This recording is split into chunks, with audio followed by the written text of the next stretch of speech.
Okay, I think I'll start there. We've got a few people joining this afternoon. I'd just like to introduce myself. My name's Mr. Lindsay. I work in the secondary department up in the and I teach psychology.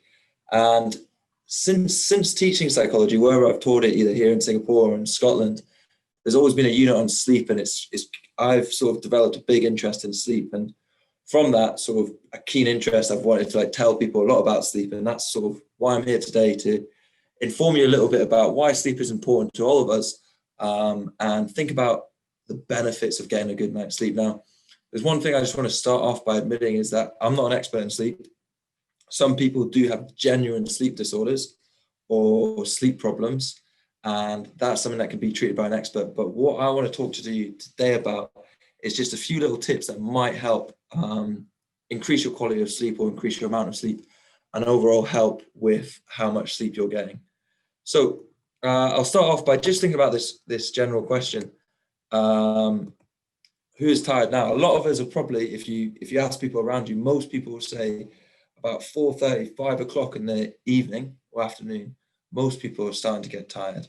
And I want to try and think about how tired we are and how tired are the young people around us, the people who are parents to, or the people who are guardians to. So have a little think to yourself, how much sleep did you get last night? Try and clock the hours, sort of think, when did you go to bed? When did you get up? And the other question I want us to think about is, how much sleep did your child get last night? And I'm going to tell you in a sec how much they should be getting. But the one thing is, I don't want you to be alarmed too much. It is suggested that only 40% of teenagers are getting the recommended amount of sleep. But hopefully, with a few of the tips that I give you today, you can sort of increase that amount of sleep your child or your child is getting. So having had maybe a little think about that, it is recommended that adults, okay, so that's all of us on this call, we need about 7 to 9 hours of sleep a night. I know some people say, oh, I can live off 5, I can live off 4, but if I'm honest, the research suggests that the chances of you having that genetic trait are the same chances of being hit by lightning. So it's not very likely you're going to be one of those people who actually needs that little sleep. So we all really need a lot of sleep, and probably a lot of us aren't getting it.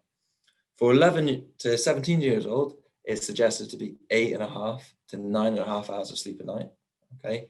And for 5 to 10 years old, it's 10 to 11 hours of sleep a night. The reason being, children are growing and having to recover a lot more, and sleep is where a lot of this happens, a lot of this takes place.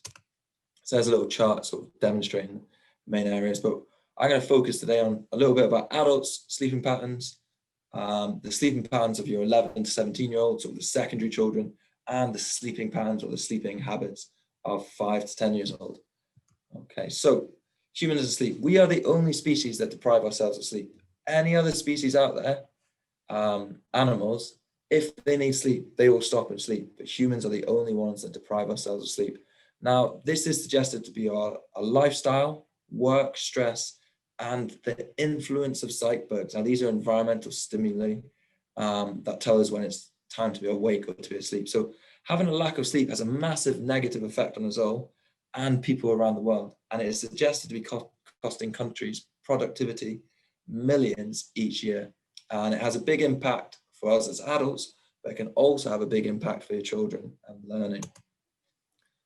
So I don't want to alarm you, and I don't want to be too negative with regards to this, but there are a lot of things that sleep can help improve, but there are also a lot of negatives from having a bad amount of sleep. So a good sleep routine leads to improved memory, better muscle growth, better mood, you feel happier, your immune response is a lot stronger, it actually correlates with living longer, it improves your mental and physical health, and improves testosterone levels in men. But a lack of sleep carries a lot of negatives. And I'm going to focus not on just pupils, as I said, but also on adults. It can affect your concentration, it can affect your work rate, emotions and mood are raised higher, it leads to weight gain and immune system decrease and performance decrease. And I'm going to start off just by focusing on the negatives and highlighting a few things that happen with when we experience a lack of sleep for maybe 1 or 2 or a couple of days or consistently throughout our lives. So one big thing is that 20 hours of being awake, and now sometimes people do a 20-hour stint of being awake, has the same cognitive impairment as being legally drunk. Any excess amount of time of being awake naturally leads to slower reaction times and decision-making abilities dropping and trouble concentrating. So I'm not saying that we're all going to be experiencing 20 hours of sleep, but any lack of sleep does lead to this, okay? And this has a big impact in the classroom. If we think about it at school, an underslept worker or student takes on less work challenges and simpler ones. You're more likely to slack more. That's the idea of social loafing, where you just go along with the group rather than actually have an impact on any group work. Less underslept workers or students come up with less creative solutions. And this is a big one. Even bosses and teachers who have slept less are rated as less charismatic. So it's a big impact on the students, but also other people around them, okay, and even adults. I'll just move this. The negative effects of sleep also lead to emotions being raised higher, is a big one, and less self-control over emotions. So you're more likely to get angry quicker rather than sort of think about your reactions to stuff. It also has a big effect on mood. Less sleep correlates with higher levels of depression, and in turn, depression affects sleep, okay? Which leads to sort of a vicious cycle emerging where a lack of sleep affects mood, and depression can lead to a lack of sleep.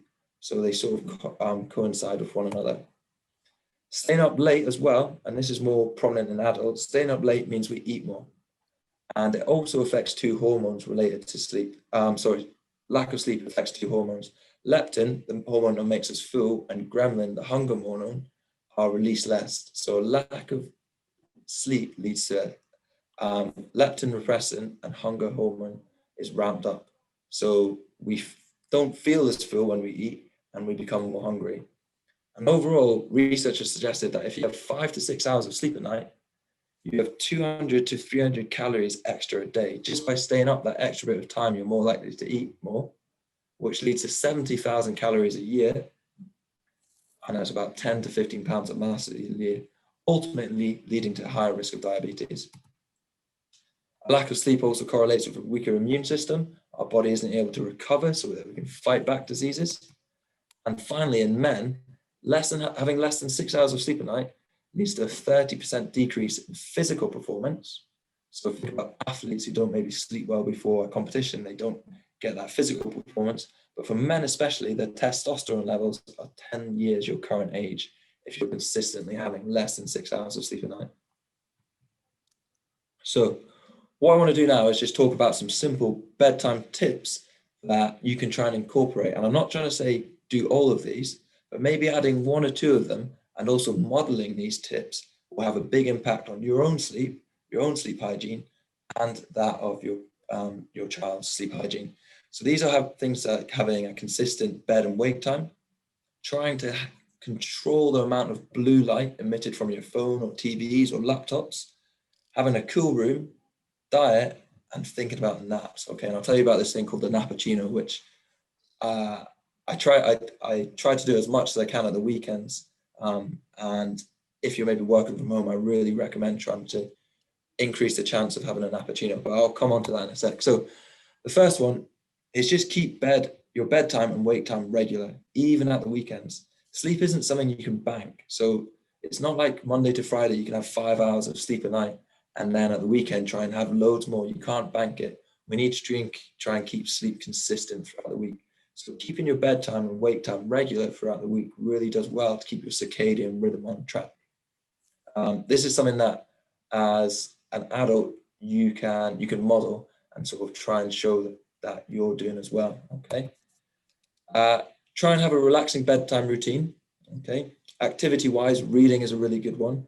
Something that's really bad at the moment, and I know that a lot of people participate in it, or children or students participate in it, is gaming. Gaming is really bad for increasing your heart rate, getting you really excited. So try and have a really relaxing bedtime routine, and again, keeping it the same. Even try and keep the lights dim when you sleep, because the blue light can stop the secretion of melatonin. And this is something that I used a lot throughout uni. If you can see in the top left-hand corner of the screen, there's a picture showing this app, Flux, in action. Now, when I was at university, I used to use my laptop quite a lot late at night to do work. And the application flux, what it does is it takes out the unnatural blue light that would naturally be being permitted outside by the sun at the time.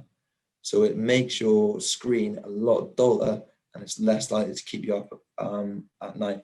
Mobile phones, a lot of iPhones now have a sort of sleep mode or a sleep time in them, which is really useful if you are someone going to be using your phone late at night. I think it's suggested that 40 minutes of like the bright light from an iPad late at night is the exact same amount of light as you'd be getting from walking through a bright forest during the daytime. So it can really act upon keeping you awake at night. I'll give you a little tip here and just talk a little bit about the sleep cycle now. And this is a diagram of the sleep cycle if you were to maybe get about 8 hours of sleep a night. And what it shows is that every hour and a half, you go through this stage called REM sleep, or one sleep cycle. And REM sleep is where we dream, and it's where a lot of things happen. And I don't know if you've ever, or usually when you wake up, sometimes you wake up feeling fresh, you feel bang on, you feel ready to go for the day. And then sometimes you could wake up similar time, but you feel really rough, really groggy. It's really hard to get started. And what that depends on is where you're waking up in your sleep cycle. So every hour and a half, we go through a sleep cycle. Here's a little picture of a sleep cycle. So one sleep cycle lasts an hour and a half. And if you wake up at the end of that, just after you've had a dream, that's where you wake up feeling fresh, ready to go, sort of naturally, because it's almost as close as you are to being awake. If you wake up sort of in the middle of that sleep cycle, let's say 40 minutes into it, you wake up feeling it's a little bit tougher, a little bit groggy to get up. So it's suggested that you can try and plan to fall asleep to wake up feeling fresh. So if, let's say as an adult, 7.5 hours of sleep is required for you, and you want to get up at 6 a.m., you want to work back in 90-minute blocks so that you wake up at the end of a sleep cycle feeling fresh. So the idea is you want to aim to be asleep by 10:30. So you wake up at 6 a.m. and it's at the end of one of these sleep cycles. You can try and do the same calculations with your kids if it's 8.5 hours, or you want them to try and get 9 hours of sleep a night. Just change the timings a little bit. So we're trying to fall asleep at 9 o'clock for your child. So if they want to get up at 6 a.m. So waking up at the end of a sleep cycle can be a really good thing. And it's something that I found really helpful. The less blue light is a big one late at night. This graph here shows the production of melatonin and the secretion of melatonin into the system throughout the day. Now, melatonin is a hormone that is released as it starts to get dark at night, as the environment starts to trigger or to suggest that it's time to fall asleep. And as you go throughout the day, your brain builds up lots of melatonin. It's almost like, I imagine your body makes up this sleep hormone melatonin. It's almost like your brain blowing up a big balloon of melatonin. And as it starts to get dark at night, your brain starts to secrete a little bit of the melatonin into your system, and it starts to make you tired. So almost like pops a little hole in that balloon and starts to make you tired. But going on a mobile phone late at night and getting the blue light from the mobile phone stops the secretion, or bright light from a TV screen or a laptop stops the secretion of this melatonin. So trying to stay off electronic devices at night means that this melatonin gets released naturally throughout the evening. So really trying to stay off them throughout the night. As I said, even try and keep the lights dim when brushing the teeth. The last thing we do before we go to bed is brush our teeth, usually in a bright bathroom. But trying to keep the light dim then has a big impact on this dim or really down, lets the melatonin still be released. Okay, so try and stay off the blue light, or even if you are going to use your phone, use those apps like Flux. Keeping it cool helps a lot. The room you're in, or trying to keep trying to keep your trunks, your outer limbs cool, helps for a better night's sleep. So trying to keep sleep in a cool room is natural for the body and leads to better deep sleep and REM sleep. Try and avoid caffeine, massive one, close to bedtime. Now, caffeine actually stays in your system for up to 6 hours, and it keeps you awake. And it's not known too much about a lot of the things that have caffeine in it. Everyone knows that green tea or coffee has caffeine in it, but dark chocolate, Diet Coke, coffee flavored ice cream are all things that have high amounts of caffeine in them that people sometimes do consume close to bedtime. So trying to avoid caffeine close to bedtime, or even after 2 or 3 o'clock, is a really good tip to try and improve your quality of sleep. This might not be something that affects your children, but it might affect you. Try and have less food. More exercise throughout the day, less booze, and just relax in the evening is a big one. Avoid eating close to bedtime up to 2 hours before, and especially sugary snacks. You want to give your body time for your food to digest and get into your digestive system, and eating close to bedtime can disrupt that. Try and exercise throughout the day. It really helps increase your sleep as you recover more, and it puts you into deeper sleep. But try and not do it too close to bedtime. Try and have a relaxing evening. I know during the week when I have rugby training later in the evening, I struggle to get to sleep at night because I've been so excited about 8 o'clock, 9 o'clock after training. It's really hard to get to sleep. But try and exercise during the day, but not too close to bedtime. And try and drink less in the evening. Even water an hour before bed, try and drink then. And alcohol may make you fall asleep quicker, but it actually stops your dreaming and reduces the quality of sleep. So again, try and avoid that.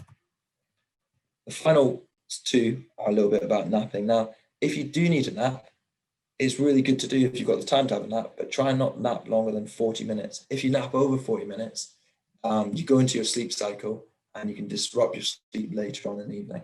So you sort of start to go into that deeper state of sleep. And naps are really beneficial for emotional regulation, learning, and memory. And this is the one for adults. If you drink coffee or tea, try an cappuccino. So the idea is that if you have a tea or coffee, then nap. So caffeine actually takes 30 to 50 minutes or 40 to 50 minutes to kick in. People think it hits you instantly, but it actually takes a while for your body to process it. So you can have a good refreshing nap if you have a coffee or a cup of tea, then have a quick nap, and you usually wake up 30 to 40 minutes later or 50 minutes later once the caffeine's hit in, and you wake up feeling refreshed, your mood is better, you're more ready to learn, and the caffeine's hit you, so you're really ready to learn. So it's a really good tip, something that I really recommend. And the final thing, and it doesn't really affect a lot of us at the moment, but a tip for dealing with jet lag is try to exercise as soon as you land, if it's still daytime. Eat in the time zones that you're in. It helps to sync your body clock. Keep your room completely dark when you're sleeping. This is when an eye mask is really helpful. It helps with the melatonin production and secretion. And melatonin supplements can help, but only in the short term. So if you may be doing one big trip and you've got a bit of jet lag, melatonin supplements can help. So give you that melatonin boost when you want to sleep, but they can only help in the short term. They're not a good thing to help in the long term. Anyway, that's everything. I hope you enjoyed that. And if you have any questions, feel free to contact me. Like I said, I'm not saying do all of these tips, but I'd say maybe just try one or two of these things. And it's not going to have an effect overnight, but it will have an effect when you try it for about 2 weeks. It can have a real big impact on your quality of sleep, which will affect a lot of other places in your life. Thank you very much.